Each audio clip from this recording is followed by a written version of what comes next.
Good afternoon, everyone. We will start in a minute.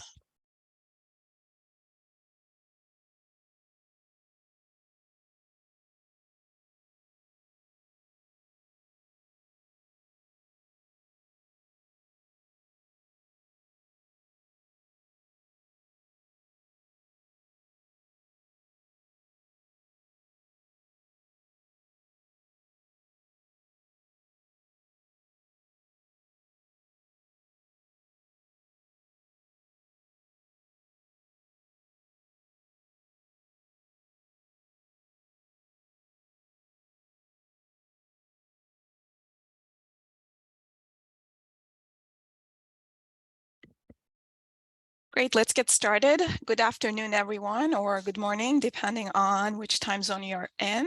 I am Burcu Nunel. I'm the Executive Director at the Institute for Policy Integrity at New York University School of Law. And I am delighted to welcome you to today's webinar.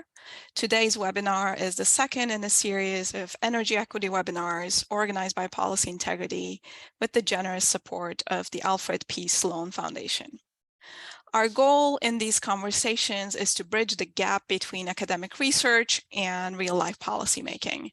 With that goal in mind, each of these webinars have academic researchers supported by the Sloan Foundation, as well as policy experts who think about these questions on a daily basis.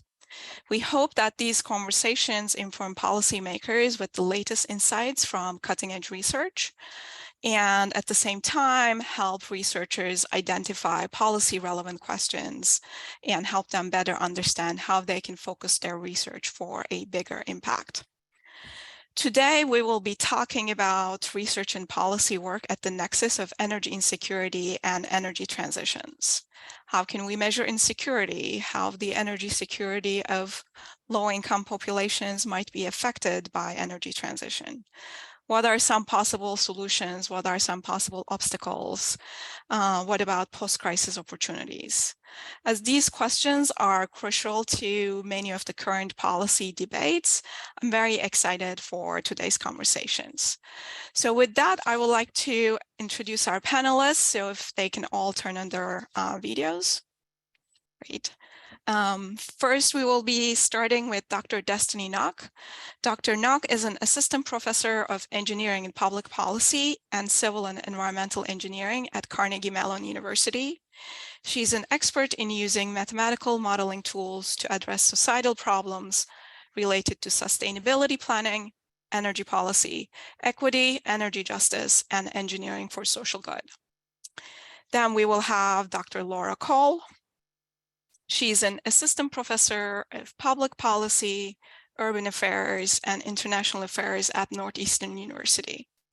Her research focuses on climate finance, particularly adaptation finance, energy equity after crisis, and transformational adaptation. Then we're going to hear from Katrina Wyman. She is the Welf Family Professor of Property Law at New York University School of Law, where she teaches and researches in the areas of property, urban environmental law, and natural resources law, among other subjects. She is co-faculty director of NYU Law's Guarini Center on Environmental Energy and Land Use Law, and faculty director of the law school's LLM program in environmental and energy law. And her recent research has addressed a range of topics, including the role of cities in environmental law in the US and abroad, and development of novel forms of property. Then we're going to hear from two DOE experts. Michael Reiner is an analyst and policy advisor within the Office of Economic Impact and Diversity at the US Department of Energy. Michael supports DOE program efforts to embed energy justice within funding opportunities, strategic planning, and resource portfolio, and leads the development of a national energy poverty framework. And last but not least, we are going to hear from Dr. Anjuli Jain Figueroa, who is the Chief Scientist in the Office of Energy Justice Policy and Analysis within the Office of Economic Impact and Diversity. She works on the implementation of the Justice 4D initiative across the US Department of Energy. So I'm very excited to hear from our panelists, and with that, I would like to turn the microphone over to Destiny. So, hi everyone. My talk is going to focus on uncovering energy insecurity, which we have been doing as a collaboration between the University of Vermont, Dr. Panday, the University of Maryland, Dr. Lucy Q, the University of Indiana with Dr. David Koinski, and then the University of Minnesota, Dr. Gabriel Chan. In case you missed it, I'm at Carnegie Mellon in the departments of engineering and public policy, as well as civil and environmental engineering. So to make sure that we're on the same page, I just want to highlight what our overarching goals were for uncovering energy insecurity as a part of this Sloan Foundation grant. And this is a multi-year project to examine how household insecurity is experienced by different demographic groups at state and national levels. We're going to look at energy limiting behavior. We are also looking at identifying the effectiveness and uptake of low-income energy assistance programs, specifically looking at LAHEAP. And then we want to develop a publicly available dashboard for utility disconnections. So why do we need to do all this? Well, right now, the most common way to measure energy insecurity is with energy burden, or the percent of income that a household spends on their utility bills. So here, this graph is of a household that is three people, a single parent and two children, and their gross income is about $51,000 a year. So if we calculate their energy burden just based off their gross income, that would be at 4.32%. And under the traditional energy burden measure, if you spend 6% or more of your income on your bills, then you're poor. So this household would be deemed not energy poor or energy insecure under energy burden. But the challenge is this household, one, doesn't have an air conditioning unit, so they are actually in an infrastructure deficit. But when you also look at the multitude of things that they have to pay for before they can get to their energy bills, so we have net income, taxes, their rent, student debt, commuting costs, digital communications, and we kind of want them to eat, then their energy burden actually becomes a much larger fraction of their disposable income, with it being about 32% of their disposable income. And this happens because of some hidden inequities. So the way that we currently look at it, energy burden, is it assumes that you're able to satisfy all your demand, but at a very high cost. And then on the other end, disconnections and outages means that you're unable to satisfy any of your demand. But there are people who are very savvy, and they may be able to satisfy partial needs, but maybe putting themselves at risk of heat illness or even hypothermia in the winter and summer months because they are not using their energy infrastructure. They don't have air conditioning units. Maybe their heating units are broken. And depending on how much they limit their behavior, they may be putting themselves at risk. So the traditional energy insecurity measure of energy burden misses people's human behavior. And so this work is really centered around trying to find different levels of insecurity. So here is my energy insecurity, energy poverty sandwich, which has many different layers. Resource-based poverty: do you have electricity in your home? Reliability-based energy poverty is the how many outages do you get a year? Affordability looks at your high bills. Are you unemployed? Can you keep your house at a safe and comfortable temperature? Energy deficits is, have you ever been at risk of being disconnected by your energy provider? And of course, environmental is, do you have negative health outcomes from the consumption of energy? So here in this work, we are mainly focused on the energy deficit and energy affordability slice of energy insecurities. So one of my students, Jai, has been focused on looking at the impact of energy assistance on energy limiting behavior in households, specifically looking at the LAHEAP, or Low Income Housing Energy Assistance Program. So our research question is, how does the Low Income Energy Assistance Program affect energy limiting behaviors in the heating months, which is October to March, and the cooling months of June to August across different household demographics, dwelling types, and years? And our methods for doing this is to look at the difference in consumption. So what we have done is we've collected different household demographic data and energy consumption data. And so here, this dark blue line represents a low-income household. This light blue line represents a high-income household. And these orange dots here represents when they would turn on their heating units in terms of the outdoor temperature, okay? And so we use these piecewise linear functions to try to understand when our households actually starting to use their heating units, and the energy equity gap, or which is a way of trying to find energy limiting behavior, is the difference in inflection temperatures between low and high income groups. So then we also do the same thing for the cooling side, right? So here we have the high income group again in light blue, the low income group in dark blue. And again, we would expect to see a gap in terms of the outdoor temperature at which households would turn on their cooling units. So here's some sample results. So first we separated it by different dwelling types. So I'm going to focus here on this multi-unit dwelling. So these would be like apartment complexes. And the 1 is the lowest income group and 8 is going to be the highest income group. And then on the y-axis, we have the heating balance points, which is the outdoor temperature at which a household starts using their heating units. And so here we see that the lowest income group starts using their heating units when it's about 53 degrees outside. But interestingly, the highest income group, group 8, starts using their heating units when it's less than 45 degrees outside. So there's a 9-degree difference in terms of the outdoor temperature in 2017 between when our lowest and highest income groups start using their heating units. And so this can hint at a multitude of inequities. So not just energy usage, but also insulation, right? Does it feel colder in the house in these lower income groups? And then group 8 can help us identify how people might respond to energy. How they might change their energy usage profiles once they actually have a bigger budget constraint, or if energy becomes cheaper. And then I'm quickly going to touch on some of the work that we've been doing in evaluating equity and reliability in electric power distribution. And this has been led by my student Akuya, as well as with my collaborator at the University of Vermont. So disconnections, right? So this is a picture of a family who is experiencing a disconnection. So they no longer have electricity from their service provider.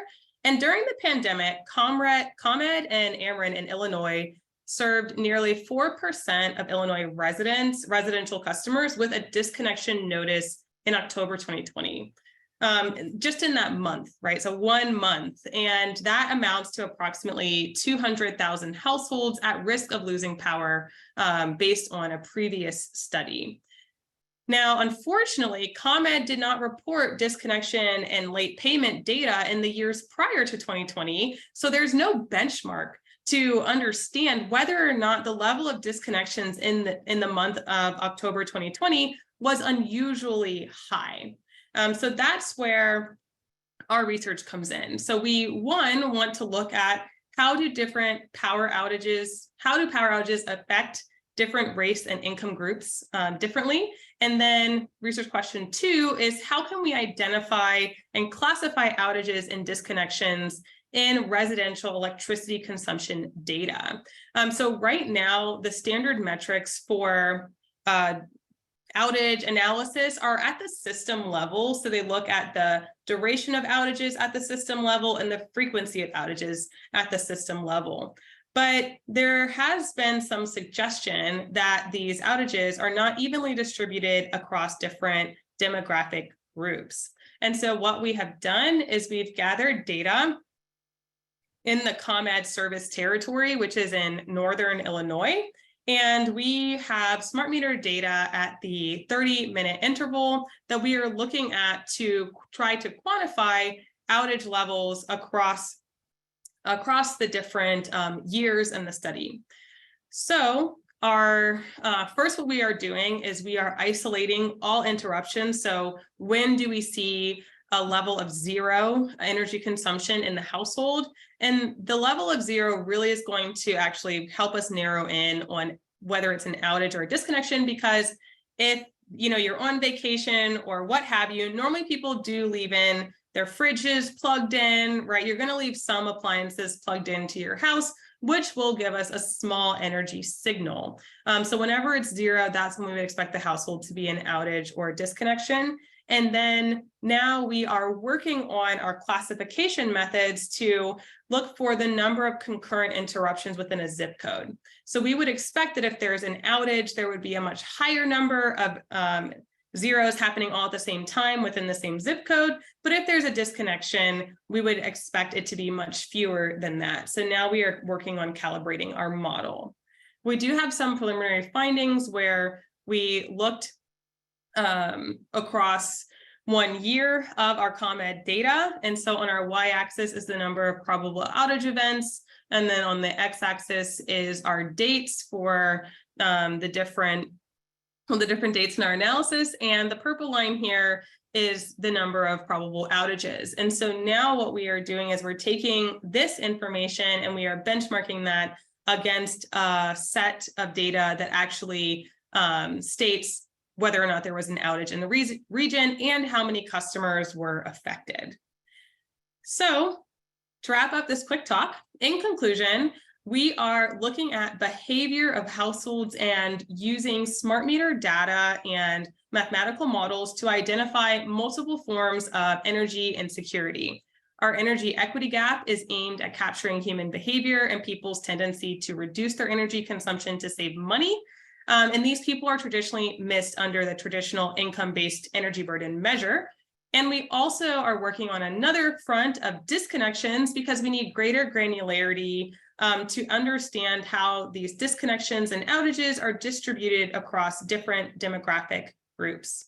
So thank you very much for listening. Thanks to the Sloan Foundation. And I also want to acknowledge that this is not possible without my collaborators at 4 other institutions. Wonderful. Thank you, Destiny, for presenting this interesting and very amazing research. I have a lot of questions, but I'm going to wait until everybody got a chance to present. In the meantime, for our attendees, there's a Q&A box at the bottom of your screen. Please enter your questions there, and we will try to get to as many of those as possible. With that, I'm going to turn the microphone to Laura.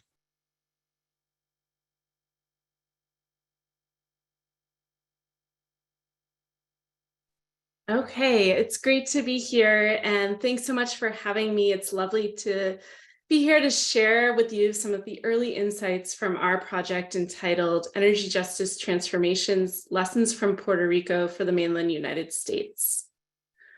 I want to acknowledge my collaborators on this project, Jamie Shin at SUNY ESF and Marla Perez-Lugo at the University of Texas, Rio Grande Valley, as well as our community partners, Impacto Juventud, West Virginia Rivers, and Green Roots, without whom this project would not be possible. I want to thank the Sloan Foundation for supporting this work and also acknowledge funding from NSF for some of our prior work in Puerto Rico that laid the foundation for our Sloan-funded project, and which I'll be sharing today. Although our project is not explicitly framed around energy insecurity, it's a key theme across our research. I have 2 goals for this brief presentation today. One, I want to reflect on how we think about energy insecurity. Energy insecurity means really different things in different contexts. And because energy is such an integral part of our lives, I think it's really important that we think expansively about this concept. And then secondly, I want to reflect on ways that energy insecurity influences energy transitions, both as a motivation and as a challenge.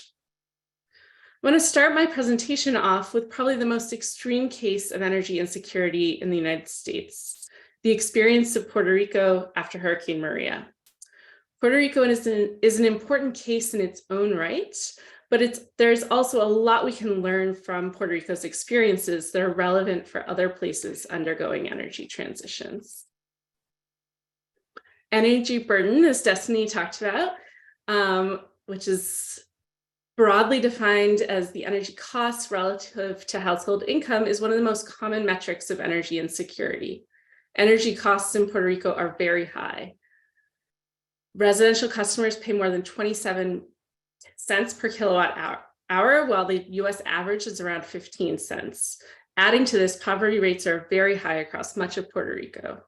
So here you can see energy snapshots from the Climate and Economic Justice Screening Tool for the 3 communities where we are collaborating for our project.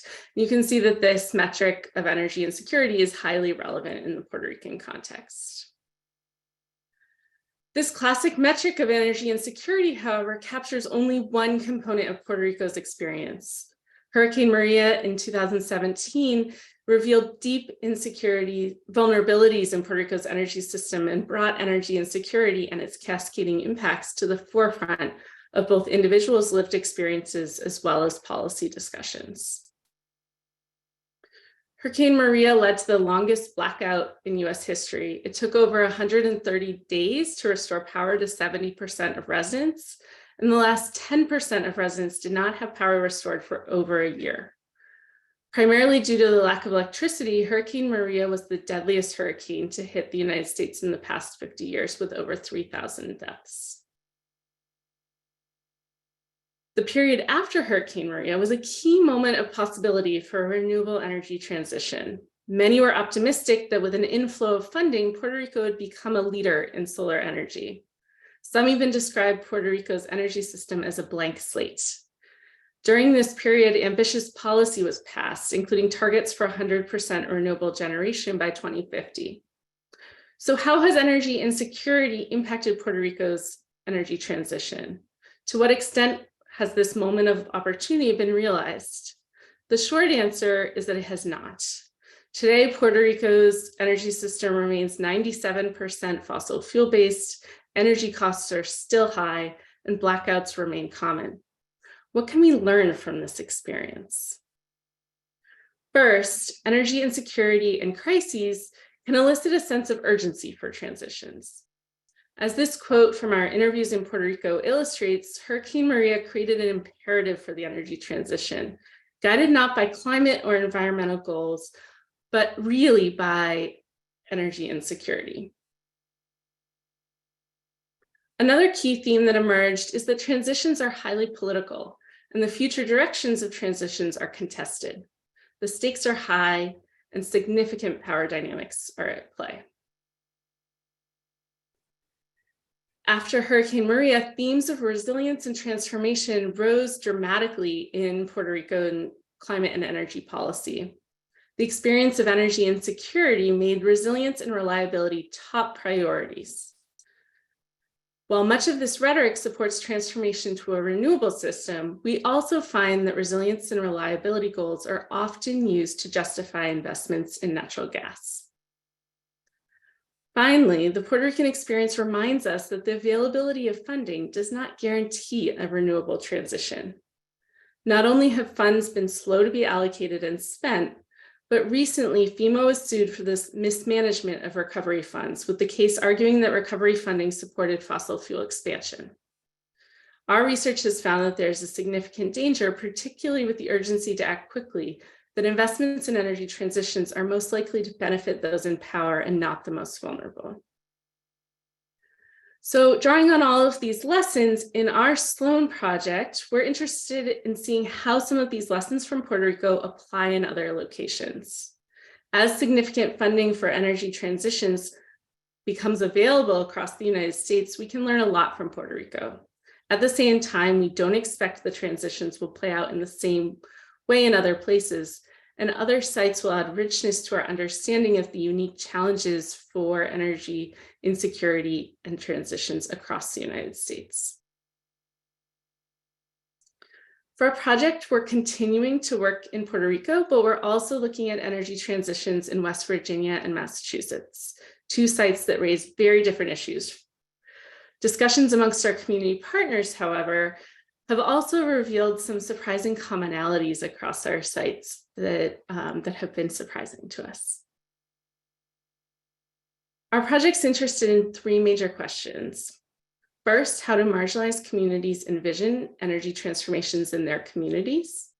Second, how do recent federal energy investments impact marginalized communities? And finally, and this is kind of our overarching question, under what conditions can disruptions and the rapid investments that often accompany them enable transformations towards more just, equitable energy systems?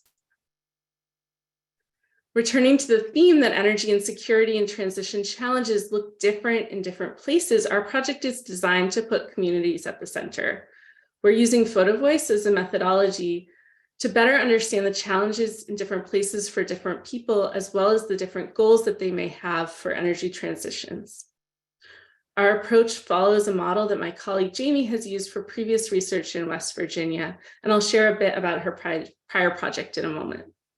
We're really excited to be launching workshops with our community partners for the photo voice component of our project in West Virginia and Puerto Rico next week and in the following weeks, with Massachusetts to come after the summer.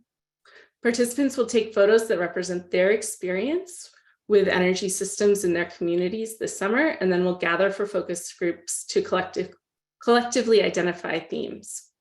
We'll host photo exhibits in each community to enable broader community discussions and elevate community perspectives among policymakers and other actors in the energy systems. These are several photos from my colleagues' prior work in West Virginia that used photo voice to document one town's experience with the pandemic. A key theme that emerged from this work was the ways that the pandemic intersected with ongoing crises and existing challenges, including flooding and economic decline in the region, themes that we're continuing to explore in this project. We've selected 2 of our sites in West Virginia. One site includes communities along the Mountain Valley Pipeline, and then the other is in a historic coal community that now faces significant acid mine drainage remediation and is reinventing its economy to focus on tourism. Due to the dynamic nature of energy policy in West Virginia and the state's key role nationally, we're waiting to select our 3rd site, as it's quite possible that one of the demonstration hydrogen hubs or carbon removal projects will be based in West Virginia, and we would like to include community perspectives on these issues, so we're waiting on that site. We anticipate that these cases will allow us to understand energy insecurity in terms of job insecurity, identity, and how shifting energy sources potentially create new sources of insecurity.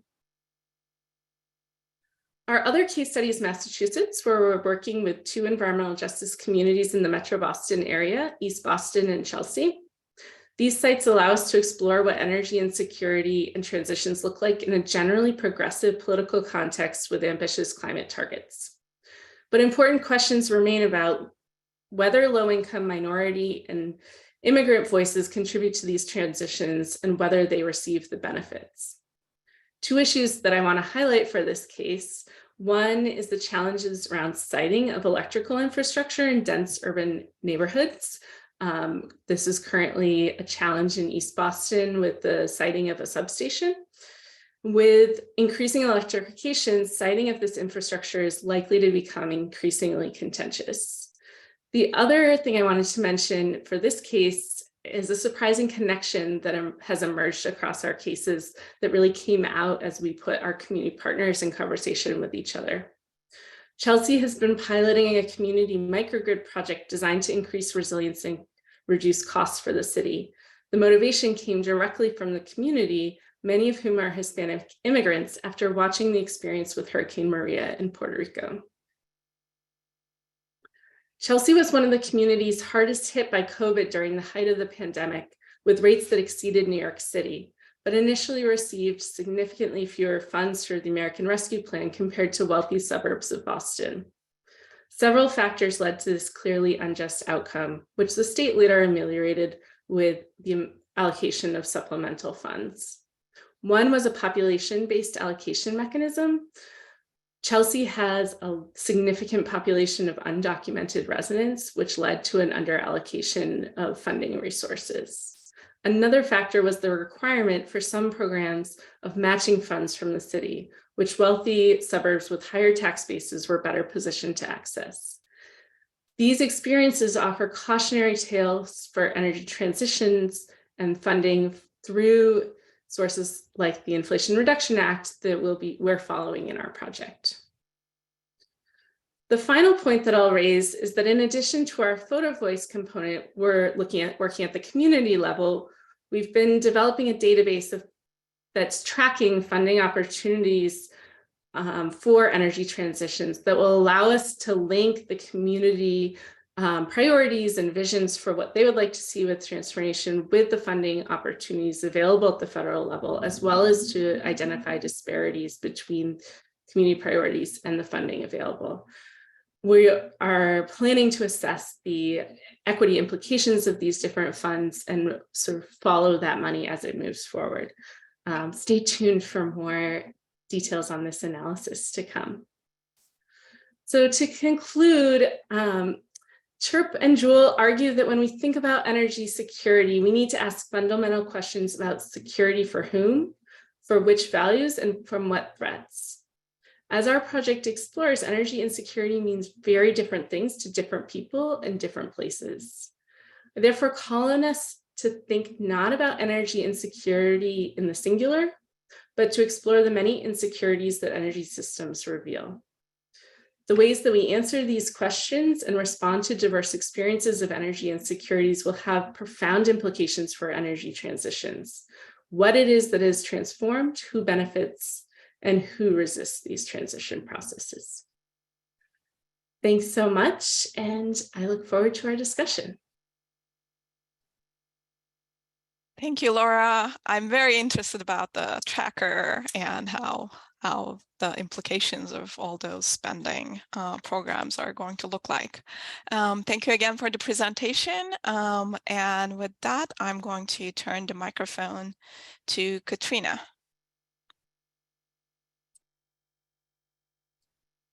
You're muted, Katrina. Great. Can you see my slides? We can see them. Great. Okay, so I'm going to present some work on equitable electrification in New York City. The work was done by some colleagues at the Guarini Center here that I'm co-faculty director of. And they did the work in collaboration with We Act for Environmental Justice in New York City. And the two colleagues, Danielle Spiegelfeld and Sarah Savarani, have published the work that I'm presenting in this article that's cited here on this slide. And again, the research, of course, was generously supported by the Sloan Foundation. So in collaboration with We Act, Spiegelfeld and Savarani qualitatively studied whether electrifying multifamily residential buildings in New York City might increase the utility costs of low-income tenants under existing law. So I'm just going to start by giving you their key findings, and then I'll sort of backtrack from there. So 3 key findings I'm going to highlight. One is that the type of tenancy, as I'll describe, there are multiple types of tenancies in New York City. The type of tenancy and the electrification technology likely will affect whether tenant costs increase as a result of building electrification. Second important finding is that market rate tenancies, so where tenants do not benefit from any form of rent regulation or subsidies for rent, market rate tenancies are likely the most vulnerable to higher utility costs based on existing law. But it's important to keep in mind that at least within New York City, few market rate units are actually affordable right now to low-income tenants. So the population that could be affected, although there is a population of market rate tenancies, it's not a huge share of the rental market in the city. The third key finding I want to highlight is that in this research, which was conducted before the Inflation Reduction Act, multifamily building owners in the city did not perceive a strong incentive to electrify. So basically, the one outcome of this research is it highlights that, yes, there is a population of low-income tenants that could be vulnerable to increases in utility costs as a result of building electrification. But the big story here is that there weren't sufficient incentives overall to electrify multi-family buildings in New York City, at least before the Inflation Reduction Act came into being. So just to backtrack a bit here, electrifying buildings is a key strategy for decarbonizing society and for improving public health. Nationally, residential and commercial buildings combined account for about 30% of US GHG emissions if you attribute to the buildings GHGs from electricity used in the buildings. Within cities, if you just look at city inventories of GHG emissions, buildings are the number 1 or number 2 source of emissions in many cities. In New York City, building emissions, including electricity consumed within buildings, account for about 70% of New York City's GHG emissions. Building emissions come from 2 sources. The electricity, so the GHGs generated in generating the electricity used in buildings, and secondly, on-site combustion of fossil fuels for heating, hot water, and cooking. Now, so obviously decarbonization, given the significance of building emissions, is a significant strategy as part of societal decarbonization. But there are also concerns that have been expressed that electrifying buildings could increase utility costs. A lot of the existing research on the impacts of building electrification focuses on the impacts likely to arise in single-family homes or in owner-occupied homes. The research of Spiegelfeld and Savarani with REACT focuses instead on the impacts of electrification on utility costs of low-income tenants in multifamily buildings in New York City. And why is this worth looking at?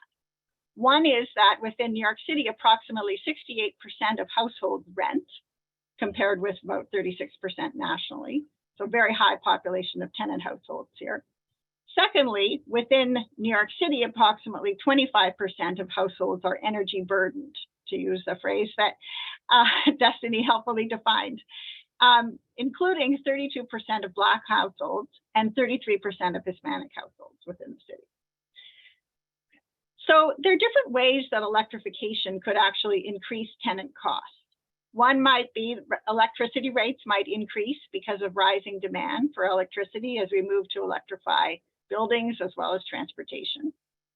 Secondly, landlords might increase rents to offset the capital costs of electrifying buildings, rental buildings. Third, landlords might shift the cost of heat to tenants without reducing the rent correspondingly. So under many leases, tenants pay for electricity based on usage.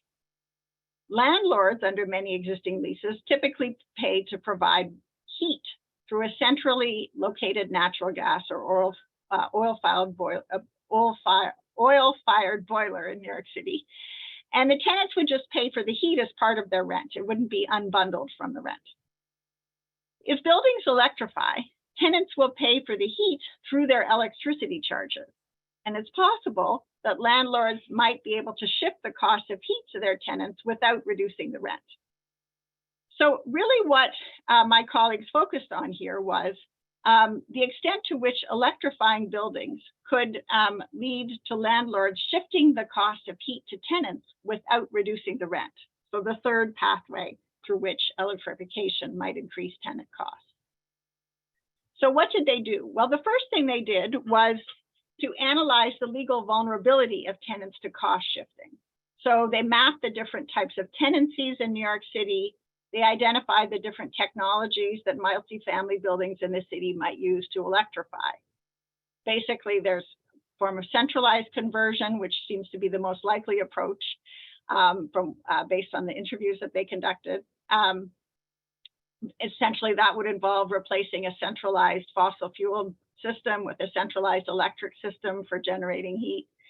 And then the landlords would sub-meter the tenants for the electric generated heat by tracking refrigerant flows. It's also possible that buildings might engage, at least in theory, in a form of decentralized conversion, where they decommission the central boiler and install heat pumps in individual units. So after mapping the different types of tenancies in New York City and identifying these technologies, then my colleagues sought to determine the legal vulnerability of tenants to cost shifting for the cost of heat based on the existing legal protections against cost shifting for each of the different types of tenancies and the different technologies that might be deployed to electrify.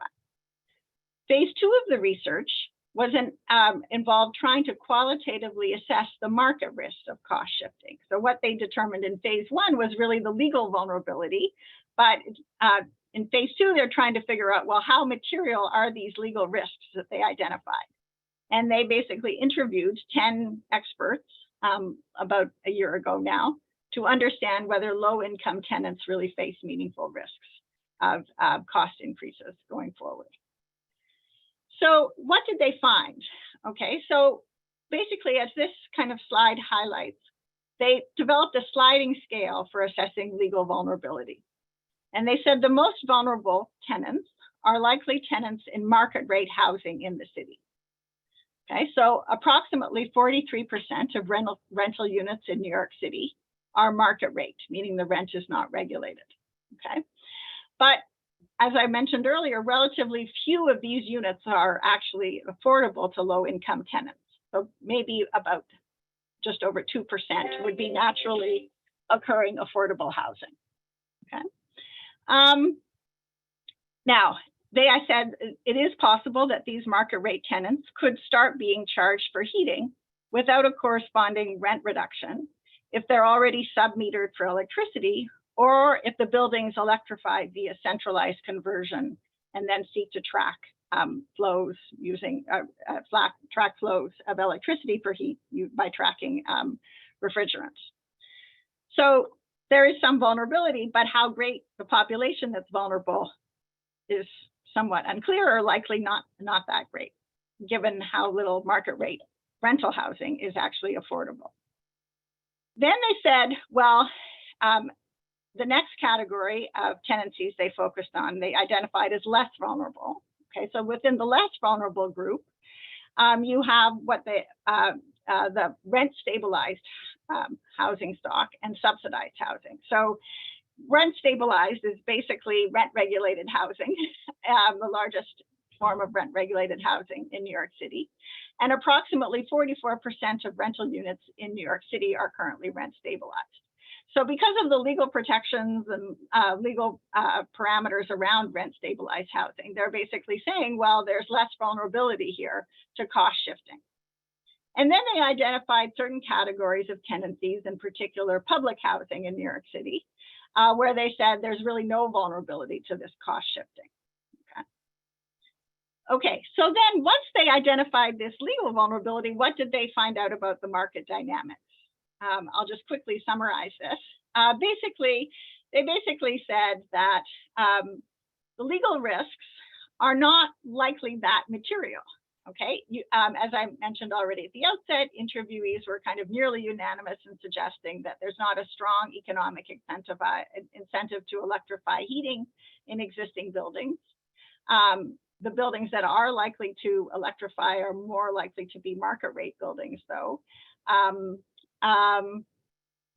then they kind of also tried to identify some other characteristics of the buildings that are likely to electrify. They're likely to be owned by large owners of large portfolios of buildings, and they're likely to electrify through centralized conversions.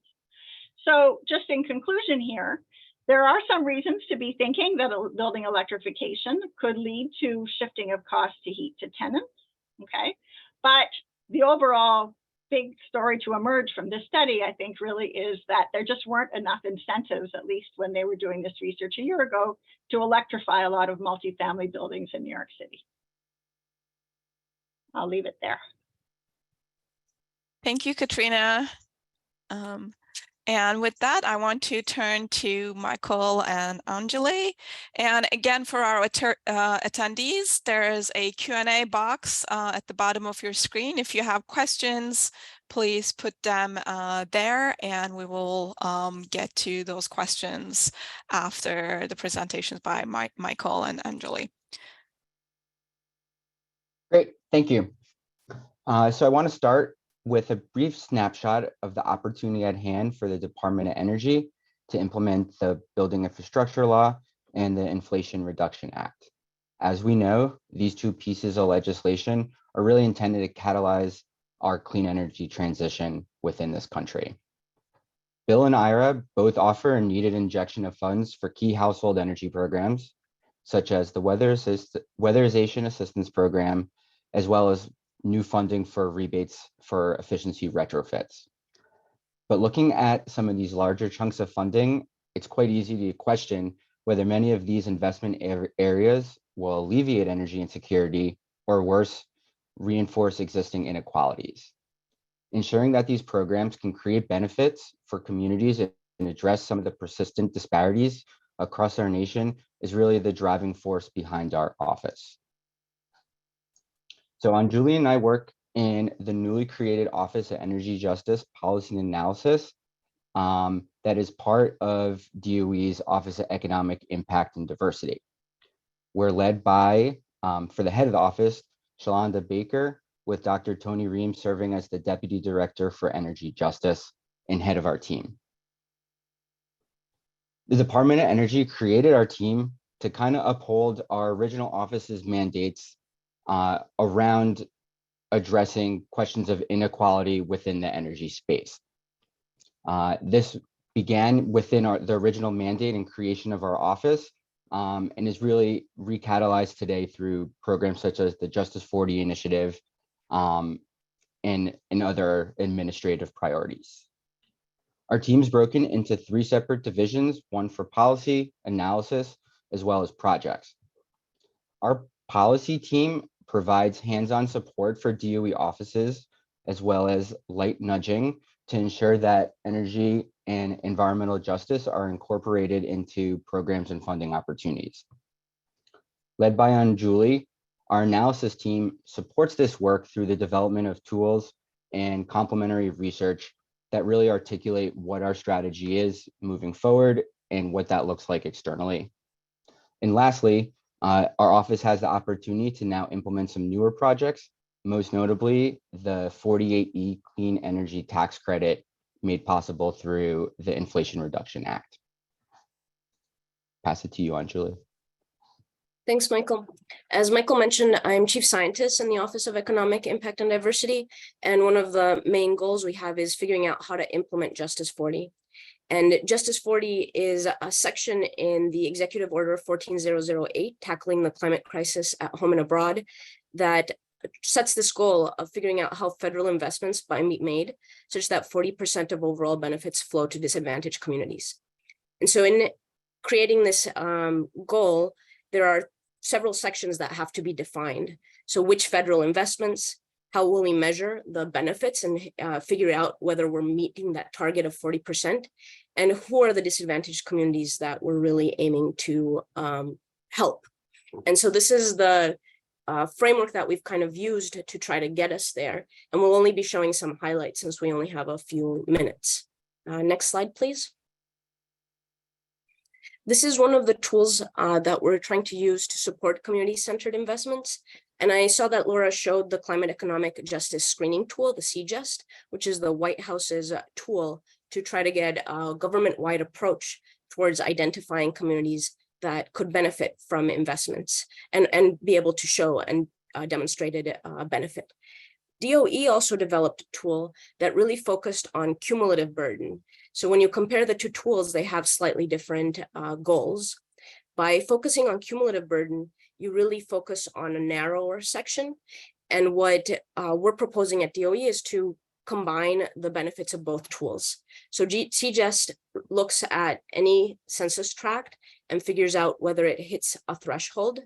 And DOE's DAC reporter looks at 36 indicators and tries to come up with a cumulative burden score. And here you can see a map of how you would use those in conjunction. So within the CJUST DACs, trying to identify those that have the highest cumulative burden. In this case, those that are more red or orange. Next slide, please. For Justice 40, we've really tried to take a place-based approach. And this is a sampling of some of the programs that have been attempting to do that by really centering communities. So the CEDO, the Solar Energy Office, has the Solar Energy Innovation Network, CIEN. That's really community-led technical assistance. It's looking at solar adoption in the own context of the places that applied. The Office of Energy Storage, the Office of Electricity has the Energy Storage for Social Equity, ES4SE. And this looks at technical assistance that is targeted to disadvantaged communities that are affected by unreliable and inexpensive energy systems. We have the CLEAP program, which is the community's local energy action program that is really looking at strategic planning for communities that are shifting away from fossil fuels. And then there's SCEP Weatherization Assistance Program, which has the enhancement and innovations, which is really about innovative ideas that can help communities overcome some of the barriers that exist to retrofits and weatherization. One of the this is just a sampling of 4, but the Justice 40 DOE programs are 144. And so it spans a lot of what DOE is doing. So in that box of federal investments, we looked at how many programs fit under the Bill of Clean Energy, and that's a big scope for DOE. It's in terms of the federal family leading with the number of programs. And what we can really see is that we're trying to take this sense of really looking at the context and having that inform the type of solution that is relevant for that area. Next slide, please. One of the things that Justice 40 helps us do is integrate equity and justice through DOE's awarding process. And what I mean by that is, as Michael mentioned, this is an opportune time because of the influx of funds, but it also changes DOE's mission in some ways. DOE until now had really been a research and development agency, and now is moving towards deployment. And so we want to be able to ensure that the outcome of this big investment really has the impact that we hope for. And so we've been working throughout the entire timeline of DOE awarding process. This means that we've tried to standardize document language that would really expand the applicant pools and would signal the administrative priorities in equity and justice. We're trying to ensure that the selection of awardees has the concept of need-based and place-based merit review as a lens. This also tries to put in guardrails, because as we know, large part of the investment is not just for these community programs that I highlighted, but also includes things that people see as extending the lifeline as fossil fuels. And so we want to be able to have accountability and guardrails there. We're really focusing on data collection, figuring out the metrics. How are we going to measure those benefits? And trying to create a framework that would elucidate progress towards outcomes. And this is a big shift in data collection and in transparency of an agency. And finally, we want to improve our reporting. This helps us have better evaluations and try to have third-party feedback and community engagement and accountability. And so our office has been working on every one of these aspects under the umbrella of Justice 40 as a way to really integrate equity and justice into DOE's DNA. Next slide, please. One of the things we're trying to do as a research group is leverage the data that we have to really understand energy and security. And so energy and security, as we measure it, can come from the Residential Energy Consumption Survey, where questions are asked about the ability to pay for bills. This survey is run every 5 years, which is not necessarily granular enough to understand shocks and impacts that are happening at a smaller scale. We also have the census data, the Housing Pulse Survey, which is a weekly survey that came about during COVID. And it asks residents similar questions about the inability to pay for an energy bill. By trying to couple this, we can try to start seeing the importance of the granularity of the data. This is something that Dr. Nock mentioned, is how do we really get at the granularity? And it makes a big difference, because if we only have snapshots, we might actually miss the signal if it's, for example, tied to a particular time period in the year, whether it's during a cold season, if it's seasonal, if it's weekly, or a different shock. And so by looking at these two data sets, we might be able to get a better picture. Next slide, please. I'll pass it to you, Michael. Thanks.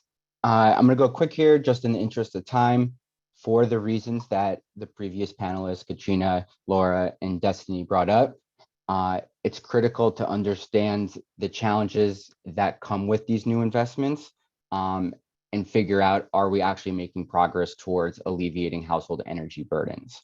And so this is another line of work that I am leading and is really just getting off the ground, which is to create a national energy poverty framework for facilitating kind of the implementation of energy burden alleviation through DOE funds, as well as other policies that take place more at the state and local level. And again, this is a framework that is really to help us understand what is the state of energy poverty. So when we say energy poverty, the broader economic challenges that households face, how do we contextualize the energy needs within that? And what does it look like to make progress towards alleviating that through a combination of retrofit investments as well as policy reform that speaks to the cost of energy at large. And then with that, I'll pass it back to you for the Q&A.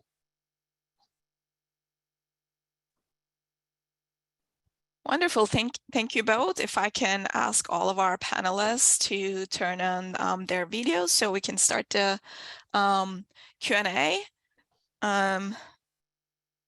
All right, again, for our attendees, there is a Q&A box, and please submit your questions through the Q&A box. As you all are doing that, I'm going to ask a general question to all of our panelists. All of our researchers work on kind of a different aspect of energy insecurity and energy transition. My question is, during your research, what are some of the biggest gaps or obstacles you've come across in terms of doing this research? What do we need to fill this gap?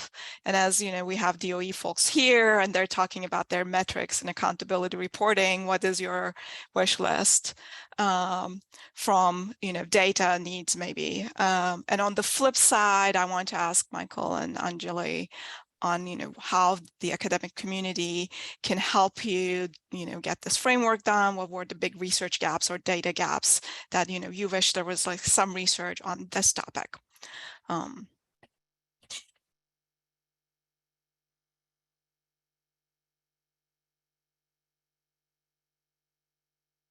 Okay, I can go. So one of the big gaps that I see is the challenge of measuring what we truly care about with energy. So when I think about energy and electricity, it's the essential service that enables all other essential services, right? And the challenge is that when you are, potentially at risk of a disconnection or unable to use as much electricity as you desire, right? Like oftentimes we don't necessarily conceptualize all of the other things that you can't do with that, right? So for example, when I was in grad school, I actually, me and my roommate struggled to pay our bills, and we ended up paying our oil bill as opposed to our electricity bill. Quickly learned that when you don't pay your electricity bill, none of your oil heating system works, right? And so we should have just paid the electricity bill in the first place.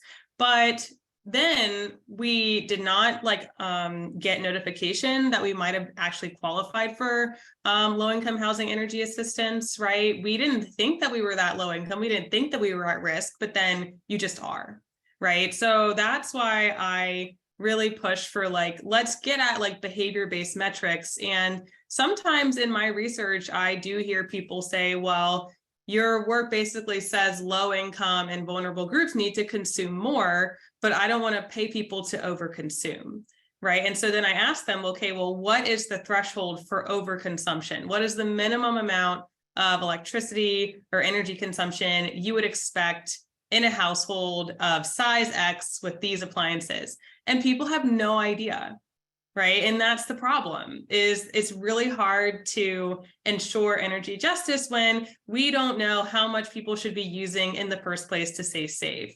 We know how much food we should eat every day. We don't know how much electricity we could consume. And when I've been talking with the low-income energy assistance program director, she was telling me that some people in her program consume so little energy, she would expect them to be living in a third world country, not in the United States, right? And so I think that that is a challenge. And, I think that there are metrics coming online, but that is one of the challenges I see. And so with data needs, getting more granular data, I think, is a huge challenge. I mean, I've been using smart meter data, but most of it is behind a closed door. Most of it is not at a level that's granular enough to really look at disparities.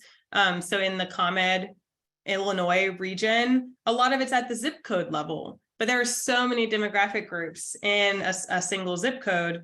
And in my Arizona work, I mean, we were really lucky that the utility did a survey at the household level so we could really identify disparities between households, but getting that information can be a big challenge.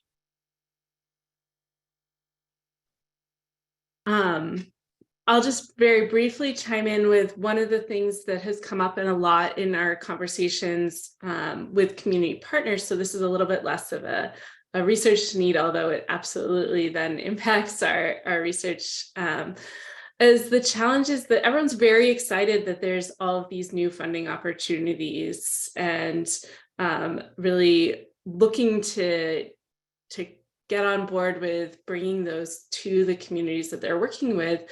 But it's really hard to navigate and identify which of those programs are going to be the best fit to meet sort of the goals that they're trying to achieve for the community groups that they're working with. And there's also just a lot of bureaucracy involved with accessing these federal funds. So it was really exciting to hear about some of the work that you're doing to try and make this more transparent in terms of who's eligible, what some of those criteria are. That's certainly something that we're hearing a lot from our community partners as a barrier. And I think as a researcher, one of the things that we're really hoping to be able to do is to trace this, to sort of follow this funding, to be able to say, are these resources actually getting to the environmental justice communities that we're working with? And to be able to really answer that, we need to be able to say, where else are they going instead? And so again, those transparencies of like, you know, these are complicated. These don't just flow directly from one place to the next. There's all sorts of different allocations that they go through to get there. And so the sort of mapping all of that is kind of, we're deep in the middle of trying to make sense of some of that. Yeah, I would echo that. That is one of the things with, at least at the federal level, that can be a problem because the funds often are dispersed to states or big agencies that then send it out to local communities. And so there's a lot of steps that don't necessarily have to report back and back and back to then have kind of like this national picture. So that's one area where researchers can help, but oftentimes it's in this very localized way and don't have a way to share it back to create a national picture. But I did appreciate something that Laura said in her presentation about, even though we take the local context into consideration, there are commonalities. And that's what we would like to see, are those commonalities at a national scale. And so the granularity of the data and just the ability to bring it kind of back, or at least make it open, is really crucial, which we don't yet have, at least not that I've seen. So maybe I'll just chime in. I think going back to Burchan's question, I think a big question for me in looking at my colleagues' work was to think about, to what extent has the Inflation Reduction Act or other measures actually created additional incentives to electrify multifamily buildings? I mean, obviously, there's a lot more of the housing stock in multifamily buildings in New York City than in other places in the country, but still there are a lot of multifamily buildings. And I think there's a perception, I think, that I've heard from a few people around here that the IRA maybe was designed to promote electrification of single family homes, maybe less so for multifamily buildings. And so I think there's a question mark there. And more, let's say there are incentives, adequate incentives to promote electrification of some multifamily buildings. Are they the multifamily buildings, you know, that maybe are the multifamily buildings that we would most want to, maybe from a public policy perspective, be promoting electrification in? Are they, for example, the rent regulated buildings? Are they the ones that are subsidized by the federal government through Section 8 vouchers, for example? These are programs that exist not only in New York City, but across the country. So this is sort of, those are some important research and policy questions, and I can identify others too. But yeah. I don't know to what extent at DOE have you focused on the multifamily sector? The last spreadsheet I had open was a breakdown of housing units by multifamily, as we were trying to make the case of the impact that some of the rebate programs can have in that space, because it's really needed to create the market for retrofits in multifamily that's so nascent right now. And then I just wanted to add, in terms of like, what are the gaps for us? I think it's like the applied, like, how do we move work towards the applied research side, so that us as the federal government, in terms of what we fund, can be more lock in step with the battles that take place at the PUC and more local level, to really enable reform. And having that interplay allows us to understand where additional additional resources are needed to kind of actualize the changes we talk about at on the ground. Thank you all for the answers. Quick follow-up for Michael and Anjuli. What do you recommend we try to include in DOE grants that address justice for the initiatives, and what are some metrics that you would like to see to measure these? So the language that I mentioned that is kind of becoming more standard is this concept of the community benefit plan, which looks at commitments that applicants might be making across 4 different sections. So this includes Justice 40. And the framework that we've put forth has 9 priorities of things we would want to see in disadvantaged communities, with one of them being a reduction in energy burden. Energy burden because it's something that we can right now easily measure, but we have others like the reduction in environmental burdens, increase in clean energy parity, increase in clean energy democracy. Depending on the technology and the type of program that you're hoping to get funded, we want to see connections to those, to that framework. And so that's stated in this community benefits plan language, and that's what we would want. We also want to stress the granularity, and really a large part of it is, because this is new, allowing the applicant to set what's being called a SMART goal, something that is measurable, but very specific, that they can collect data on and then report back as to what their commitment was and whether they are meeting that commitment. And then I just add one small point that in terms of what you put in the application, I think the key is really like the ultimate success is demonstrating how you're overcoming the unique challenges that evolve with respect to like inequality in the energy space.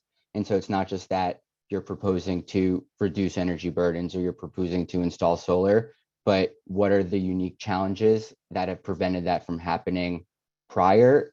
And I think so, like, more speaking to like, how do you differentiate yourself? And it's really talking about why this hasn't happened and how your proposal kind of gets at those barriers and difficulties. Thank you both. I have another question. Laura, you actually answered this in the chat, but I think it's a question that comes up all the time. So I would love both, your answer and everybody's input on this. How do we respond to arguments to use reliability, resiliency goals to justify investment in natural gas? What about navigating the transition from discount programs that are targeted energy burden, but end up subsidizing all types of energy uses, including natural gas? Yeah, I'm happy to start, but I'd be really look forward to other panelists' thoughts on this as well. This is something we've been thinking about a lot, and from our analysis in Puerto Rico, because there has been a dramatic shift towards natural gas since Hurricane Maria, even though there was kind of this moment where there was kind of this, oh my goodness, this is the sort of perfect place to do renewables. There has to be huge investments in basically rebuilding the entire grid. This is a kind of an ideal case, and that's not what we've seen. What we've seen has been significant investments in natural gas. And so it really kind of has led us to think a lot about why is that happening. And absolutely, the questions of reliability and resilience get brought up a lot. Certainly, we've analyzed kind of the rhetoric and the policy, we've also looked at what different energy stakeholders are saying. And that's a key theme, but it doesn't match with the actual experience on the ground. Puerto Rico's energy system has never been reliable, and it is not resilient. And it has been fossil fuel based, and so natural gas has not actually addressed those concerns. It's, in fact, sort of distributed renewables would be much more reliable, much more resilient. And so we really need a different explanation for that push. And what we've really seen is that there's a close connection between the centralized distribution system and generation and the political power in Puerto Rico, and that those are really closely intertwined. And so we really can't understand energy transitions from kind of thinking about it from a technical standpoint. Really requires understanding the politics of these transitions.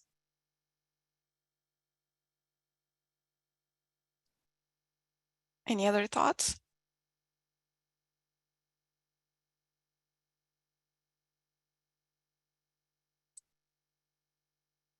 I mean, if I can just add one more thing, I'd love to hear what this question of how do you incentivize sort of certain forms of energy while not kind of making these broad incentives was kind of the second part of the question that was asked. And I think that's something that that I don't feel like I have a complete answer to at all. And I'd be really curious if others have a better answer. One of the things that I think Puerto Rico offers a cautionary tale is that there's a real risk that all of these investments are going to perpetuate, just kind of expand energy access potentially without transitioning. And so I'd be curious if others have thoughts on how do we ensure that those investments are actually moving towards renewables.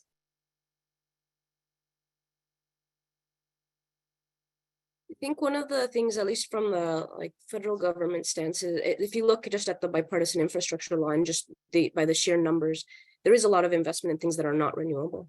So those make up a smaller proportion, which is why I mentioned the need for the guardrails, because a large part of how I view the transition is ensuring that we don't repeat some of the mistakes that we've made in the past that overburden some of the same groups that have already kind of borne the burden of the current system, and making sure that we distribute not just the benefits, but the burdens as well. And the tool that DOE or an agency has is really in the program design itself. But the amount of funding is established by Congress and already part of the law. And so I think in some of the program designs, some of the stuff that our office has done is really tried to look at the combination between guardrails for places that are already overburdened and this need-based criteria and selection for those places that have a certain need. And by really focusing on that context specific, so those programs that I showed that are the applicants are making the case for why they need a specific technology tend to be those that want to make that transition. So I mentioned CLEAP, moving away from fossil fuels, the solar programs, the geothermal ones. These are ones that communities are seeking out and are applying to for that particular purpose. I don't know if Michael, you want to add anything about selection criteria need-based approaches that might get at that incentivizing for the housing sector. I guess one that's relevant right now would be how do you incentivize electrification? And is it appropriate to even incentivize it if you're going to increase costs? It's easier said than done to think that a heat pump, you can slap it on the side of a house and there you go, problem solved. And so I think looking at it from what are the other regulatory requirements you can set forth. And so one would be where you draw the boundary for saying something about greenhouse gases. And if you take into account other things like whether a heat pump provides access to a new energy service, kind of what Destiny was getting at, I think that would be a big differentiation on why, if you can make it work and you're providing AC now with the replacement of the heating system.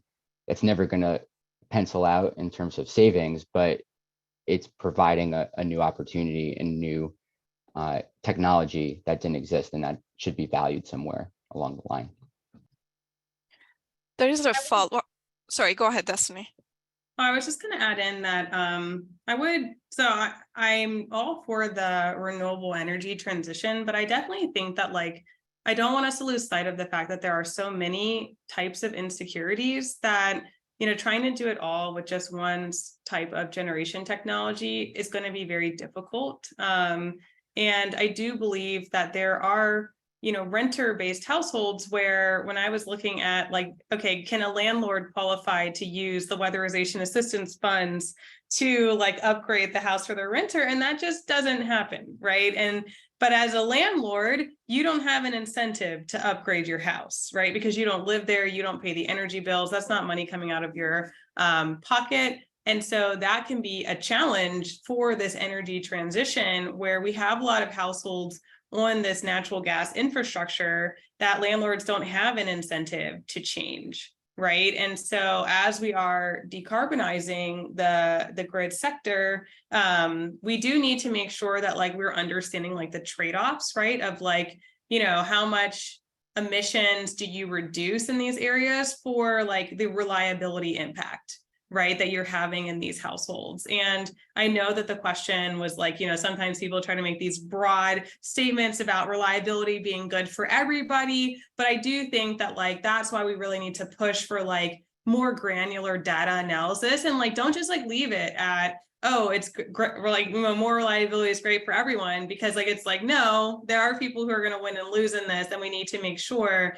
that we understand how those benefits are spread across communities. And so I think that pushing for these, electricity companies, energy companies to actually tell us what trade-offs they're making and where we're losing and winning in our benefits with technology investments will also go a long way. Thanks, Destiny. You started talking about the point that I wanted to ask a follow-up question to Katrina, actually.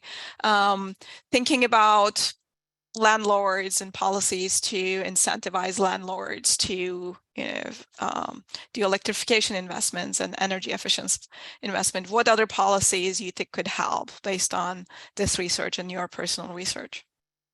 Yeah, so I think that's a really great question. And I guess what you're starting to see in some cities, including New York, is you're starting to see mandates, right? Some mandates that buildings, in New York or Boston, these mandates have taken the form of large buildings have to reduce their greenhouse gas emissions. And some of these mandates have included large multifamily residential buildings, although because of concerns about the cost implications for tenants, there's also been some tendency to want to exclude, sort of the rent regulated or the subsidized affordable housing stock, because you don't want to see these tenant costs increase. So I think, mandates are one potential way to promote more, to give a greater incentive. On the other hand, I think the jury is still out on whether these mandates can actually be applied in the residential sector without adequate subsidies from the federal government or from state governments. And those subsidies could take the form of grants, they could take the form of tax credits. I think we're sort of living through a case study right now in New York City of, can it actually apply its mandates to condos and co-ops buildings? Even though they've legislated them, will they be enforced? So I do think that is eventually probably going to be one policy strategy, is some version of a mandate. If I can just add briefly on the experience in Boston, in East Boston and Chelsea, one of the most of that population is in multifamily, or a significant portion is in multifamily homes. And Massachusetts has a really strong energy efficiency state program that has resources for some of those households. And there's been a real challenge with outreach and being able to get low-income and minority households, particularly non-English speaking households, to access these programs, even though the funding is available at the state level. And some of it is these landlord-tenant relations, but some of it is also a lack of trust among certain populations in government programs broadly.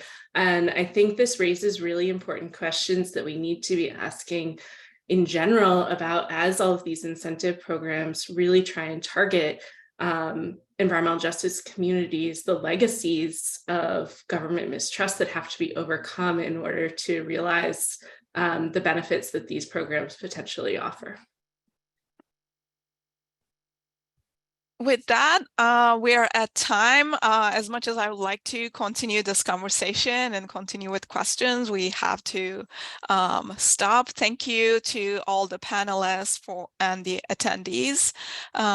This was a very important conversation. There's a quick question that I can answer very easily. We're going to be posting the recording and the slides on the website, so you can just go to the Policy Integrity website to look for those. So before we close, I want to also thank the Policy Integrity team who have been working behind the scenes tirelessly: Anna Kosradze, Kurt Weatherford, and Christoph Graf. And a plug for our next webinar, which is going to be on place-based energy transition research, and it will be on June 21st. So thank you so much for joining, and have a wonderful rest of the week. Thank you. You too.